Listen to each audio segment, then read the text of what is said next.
what's going on, guys? Welcome back to another final prediction for UFC 320. We got Alex Pereira taking on Magomed Ankalaev. Cory Sandhagen taking on Merab Dvalishvili. And then before that, we have Jiri Prochazka taking on Khalil Rountree. Who do I have winning these fights? I'm going to have to go with... Boom! Welcome back, ladies and gentlemen, to another final prediction for UFC 320. It is time for another banger of a pay-per-view. But we're going to start with the first fight, which is Khalil Rountree taking on Jiri Prochazka. Now, these guys have not fought before, but these guys do share something in common. They have both fought the ex-champion Alex Pereira, and they both have fallen short. They both have been finished by Alex Pereira. So these guys share something in common. Now they're both fighting for the opportunity to fight the winner, supposedly, of Ankalaev taking on Alex Pereira. Let's talk about Khalil Rountree. Now, Khalil Rountree just coming off a beautiful win against Jamal Hill, using textbook Muay Thai, throwing some hands and chopping that lead leg. And that's something that he can do to Jiri Prochazka, because Jiri Prochazka has a unique style about walking. He's not your traditional hands are up. He has no rhythm when he's fighting. He's not, you know, pop, pop, pop, pop. It's more kind of unorthodox, and that's what gives people a lot of trouble. But I think Khalil Rountree is going to be able to find his way in the fight and land that beautiful leg kick, which is going to open up a lot more things in that fight against Jiri Prochazka. Now, when you look at Jiri Prochazka, Prochazka has that unique style which gives people a lot of trouble. Imagine this, you ever play a video game or you're in the gym and you're sparring somebody, you're just getting hit for no reason, you're like, why am I getting hit? I feel like that's the type of style that Jiri Prochazka puts on people. He hits people, he overwhelms people with the movement, the herky-jerky, and he's able to take these guys out. And another thing that Khalil Rountree and Jiri Prochazka both share in common is they both fought Jamal Hill. One finished him, one didn't. Now, Jiri Prochazka was being more game, meaning he was putting himself more in the fire. And that's why he was able to get Jamal Hill overextended with that left hook. And then Jiri Prochazka took a page out of Alex Pereira's book and went whoop, bop, bop, and caught him. Where when you look at Khalil Rountree, he went more strategic. I'm going to protect myself. And even Khalil Rountree said it. I got to do what I got to do to protect myself. Even though it was an amazing performance, one got to finish and one didn't, because one put himself in the fire and the other one didn't. Now, will Khalil put himself in the fire in order to get Jiri Prochazka? Because we know Jiri Prochazka, it's just in his nature. He puts himself in the fire. The man puts himself in a room completely dark and doesn't even look at... Yeah, you guys get my chest where he's not looking at. Hey, yo. So let's look at the keys to victory for Khalil Rountree to take out Jiri Prochazka. One, the first key to victory for Khalil Rountree is use that leg kick. Once before, we saw what he did against Jamal Hill. He could do the same thing to Jiri Prochazka. It's not like Jiri Prochazka is going to go out there and blast a double leg when he gets that leg kicked out. The same thing that Alex Pereira did to him. He was taking out that lead leg and the back leg when he switched from orthodox to southpaw, because Alex Pereira was able to beat it up. Khalil Rountree could do the exact same thing because he has a Muay Thai background. And key to victory number two, throw the high kick. Jiri Prochazka is very notorious for keeping his hands down. And I always tell people this. When you see someone with their hands down, if you throw something at their head, they can either get hit in the head by that kick or that strike, or bring his hands up from his waist all the way up to his head. And we saw when Alex Pereira fought Jiri Prochazka, he threw that high nine. Jiri Prochazka wasn't able to read it. He got knocked out. Once again, there's no reason why Khalil Rountree can't do the same. And I saw Khalil Rountree. If you guys have not checked out the Mighty Journey, do yourself a favor, go check out the latest one. When I got the chance to train with the Merab Dvalishvili, we saw Khalil Rountree. He's looking in great shape. He looks healthy. He looks strong. And he looks motivated and hungry to get this victory over Jiri Prochazka. But let's look at the flip side. Jiri Prochazka. What are the key to victories for him to be able to take out Khalil Rountree? Jiri Prochazka has got to do what he does best, and that's just be unorthodox and funky. That's gonna be his first key to victories, be unorthodox and funky. What I mean by funky, he's bobbing his head up and down like he's in the club listening to some offbeat music. He throws strike through a shovel uppercut. His punches are like this. It's not a crisp, traditional straight punches, which I think it gives a lot of people a hard time in order to find the cadence and the beat in order to track him down. It's like, I feel like that's his complete key to victory is just keep doing what he does best. Be unorthodox. When he fights these guys and he's able to put them in certain situations where they don't know what to do, that's how he beats them.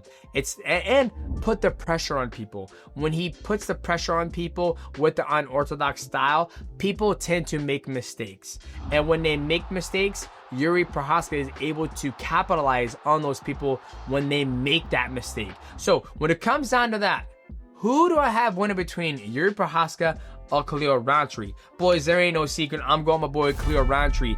When I talked to him in Vegas, he seems focused. He has a new goal set in sight. His last fight against Jamal Hill, where Jamal Hill isn't the most sharp, he's not good rhythm. He kind of plots around when he fights.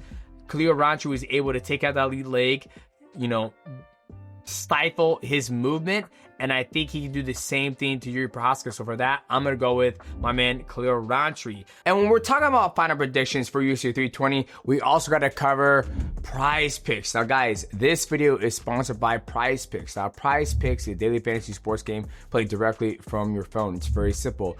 Go to your app store, download PrizePicks. When you do that, use my promo code MIGHTY. That lets you know I brought you there. And there's also a cool promo going on right now. You play $5, you're going to get $50 in your lineup. And they got beautiful things on the event board. And when we look at UFC 320 at the event board, I like what I'm seeing.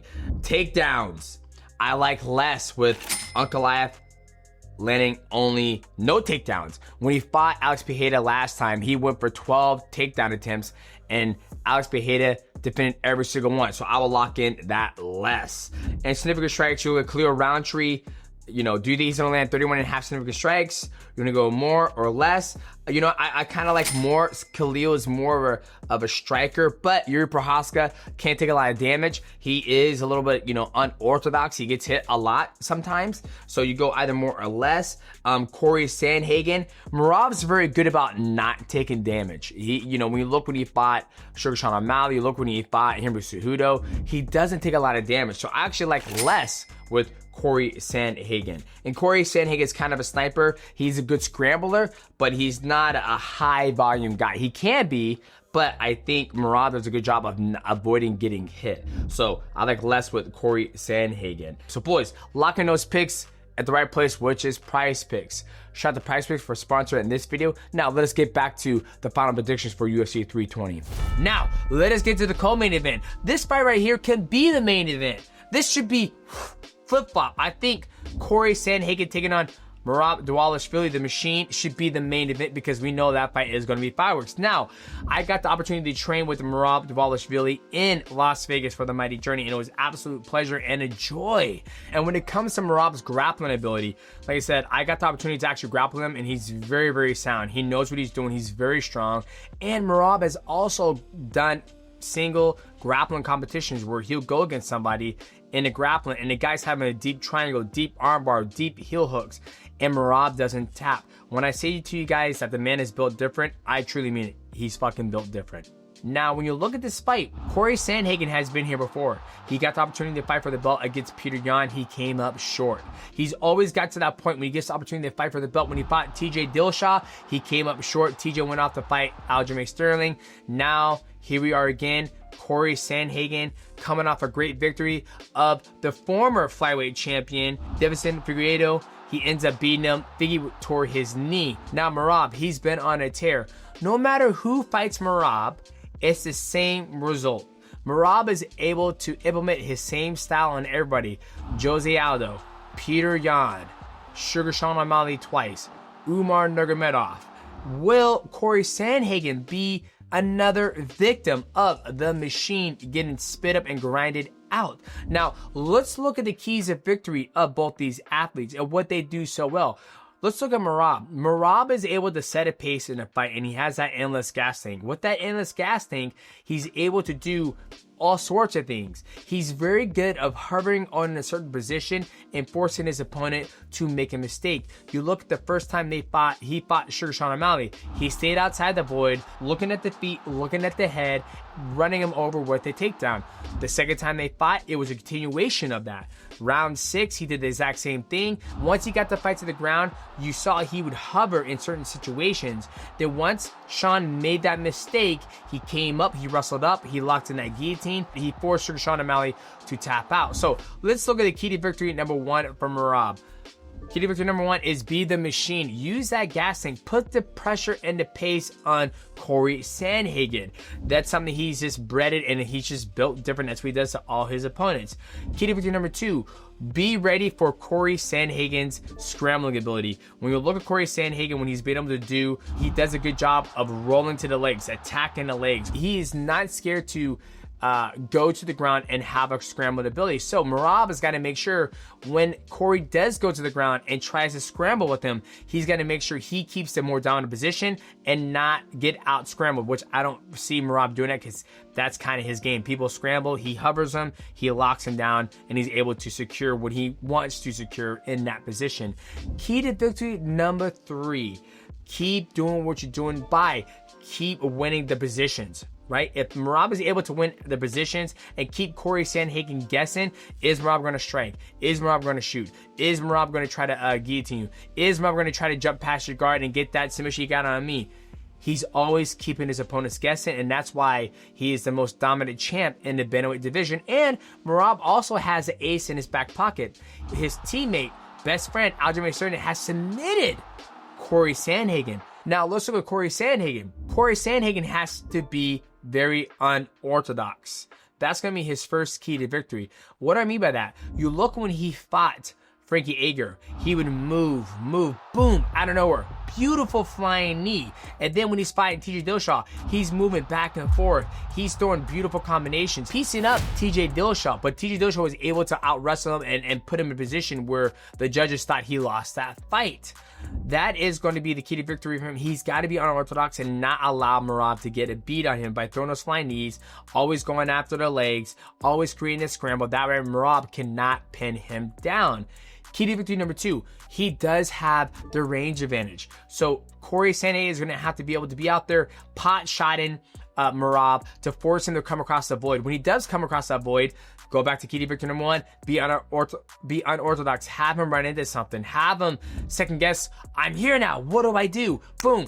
He runs into something. That's going to be key to victory number 2, is that he's long, pot shot, make him guess, throw kicks, high kick. But if he does that, it's going to give Merab the opportunity to do a takedown. We've had him on the Mighty Cast. Great guy. Like both these guys. And I think he cannot let this get away from him again, because who knows if he ever get another opportunity. So he's got to really go out there and send it. If he has an opportunity, if he's down 4-0, he's got to send it. So that's going to be his key to victories. Now, guys, who do I have winning between Merab Dvalishvili and Cory Sandhagen? Now, I train with Merab Dvalishvili. I am not going to give you guys a pick on this one, but I'm going to tell you what these guys need to do to beat each other. I gave you keys to victory, but I'm going to tell you what they need to do in order to beat each other. Now, Merab has grappled against the best of the best. He's never been submitted. I don't think he's going to get submitted. So he has got to either outpoint Merab, or he's got to try and knock him out. I don't foresee him submitting Merab. I just don't see it happening. Now, what does Merab have to do to beat Cory Sandhagen?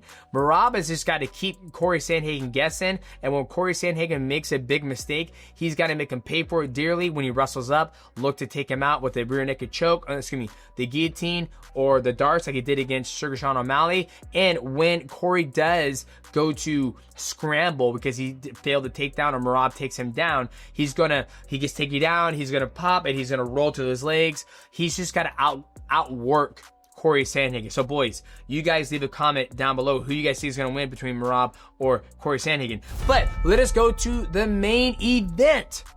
Alex, Potan taking on Magomed Ankalaev. Now, these guys have fought before. and Ankalaev got the victory over him. Now, I just watched their first fight, and I felt Alex Pereira did a very good job in some of those rounds. Alex Pereira gets in that stance. He throws an outside kick to attack Ankalaev's lead leg. He hit him over and over and over every single time. And each time Pereira would do that, Ankalaev's southpaw, he would hit and he would go off the arc. So if I wanted to respond to that, I can't hit him because Alex Pereira is over there. He needs to get back to doing that, because when he did that in the first fight, he took no damage whatsoever. And after the 5th, the 6-1, he was starting to get a response from Magomed Ankalaev. When you look at all Alex Pereira's fights, when he fought Khalil Rountree, when he fought Jiri Prochazka, when he fought Jamal Hill, he'll always start with attacking that calf kick. Those guys are orthodox and southpaw, but he'll attack the calf kick, and once he starts attacking the calf kick, he starts getting a response. He gets the person throwing the right hand, he slips 2-3, and then he gets in that flow state. Pop up. That's what he does. Jab, pop up. He looks for that flow state, and he did. One point at the time in that fight, the first time they fought, he did get to that flow state.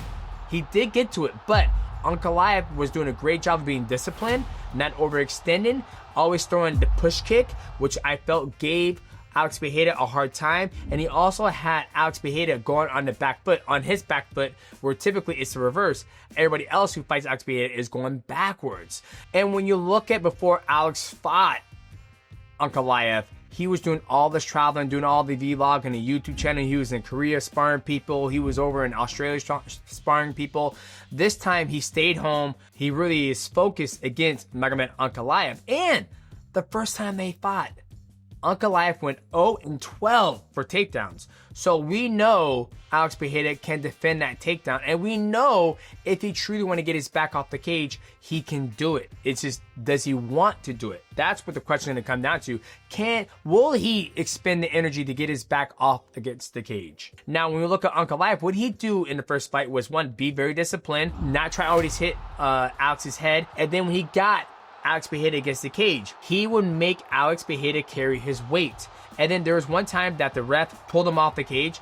I wasn't very excited about that, because if Ankalaev is going to use the energy to put Alex Pereira against the cage, Alex Pereira needs to expend the energy to get himself off the cage. And he does it a couple times in the first fight. He goes, boom, he pulls the head off. It's a Muay Thai stance. You go, boom, off the head, and you also do a sweep. He did it one time to Ankalaev and almost hit Ankalaev with a left hook. So let's talk about the keys to victory for these athletes. Let's talk about the key to victory for Ankalaev. Ankalaev needs to be disciplined. Key to victory number 1, he needs to be disciplined like he was in the first fight. You have to address that leg kick a lot sooner. And you also have to be changing your targets, jab to the body, right hand to the head. And then if Alex Pereira does throw that leg kick, why not try to do a takedown off of that, right? That's key victory number 1. Key to victory number 2, put Alex Pereira against the cage, stifle him. Because when you put him against the cage and you stifle him, we saw his energy consumption go from here down more. Because once he got his back off the cage, he wasn't as mobile. So I think key to victory number 2 is you got to put his back against the cage, stifle him. That way when he does expend energy to get off the cage, he is not as fast and quick and crisp like he always is. And key to victory number 3, be disciplined, work towards the takedown. And if you can get him on his back, I think we might be able to see a submission from Ankalaev. Now, let us go to Alex Pereira's potons. What he needs to do in order to get the victory over Ankalaev. Key to victory number 1, right off the bat, get on that outside leg.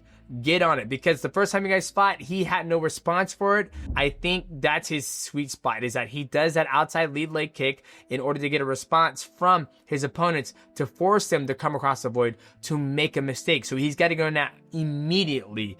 Key to victory number 2, don't be scared to exchange with him, because once you start exchanging with him, you're going to hopefully get another response. 1, he's going to overextend, you get closer to your flow state. 2, when you start responding to him and you start exchanging with him, it's going to force him to put him in a position to be on the back of his heels, or he's going to be all over you. Key to victory number 3, when he decides to be all over you, put your back against the cage, you got to expend some energy to get him off you on the cage, because he's laying and preying on you, trying to drain your energy. I don't like this wizard. I like hand here, and then you push the head out this way, or hand here, You sashay the arm inside and you go this way and look to off balance him. Key to victory number 4, never done before. He has to off balance Ankalaev. If he can unbalance Ankalaev, he can fight Ankalaev into transitions. Reason why you want to do that is because when somebody's so disciplined, hands are here, he's checking, he's shashaying, he's going jab to the body, he's going jab, left hook, right hand. He's so disciplined. The one time you can take advantage of somebody is when they're trying to catch their balance. When someone's trying to catch their balance, then you're going to find the opportunity where you can hit them. That's kind of my style when I fight. When I'm with Merab, I'm trying to off-balance him. I'm trying to off-balance him. Once I off-balance him or in exchanges, I can hit him, right? So Alex Pereira's got to off-balance Ankalaev. If he can do that, he's going to be able to get to that sweet spot, that pop, pop, pop, pop, a lot sooner. So boys, after all that, who do I have winning in the rematch? Ankalaev taking on Alex Pereira. I'm going to go with Alex Pereira. The reason why is because I felt in the first fight, I felt Alex Pereira just didn't have an answer for the rhythm that Ankalaev was doing. But after seeing some videos of Alex Pereira, I think he's refreshed. I felt when he fought Ankalaev, he was just going banger after banger after banger after banger. I think sometimes the athlete that can wear you out, it could extinguish the fire. And I think now that he's had a lot of rest, he's been able to, enjoy the fruits of his labor of all that money he's made. Now he's refreshed, and now he's coming in this fight with a new set of eyes. For that, I'm going to go with Alex Pereira. Poton. Now, boys and ladies, I see, I look at the stuff. There's about 3% of you girls out there who watching the content. Guys, get it active in the comment section below, because I want to know, do you guys think I'm spot on with my predictions here, or is your boy leading you guys astray? But make sure you guys come here Saturday night as we'll be doing a live instant reaction. I'll be watching UFC 320 along with you guys. So make sure you guys come and join me and we'll chat it up. I'm going to go live for the 3 last fights. We'll see you guys in the next video. Peace.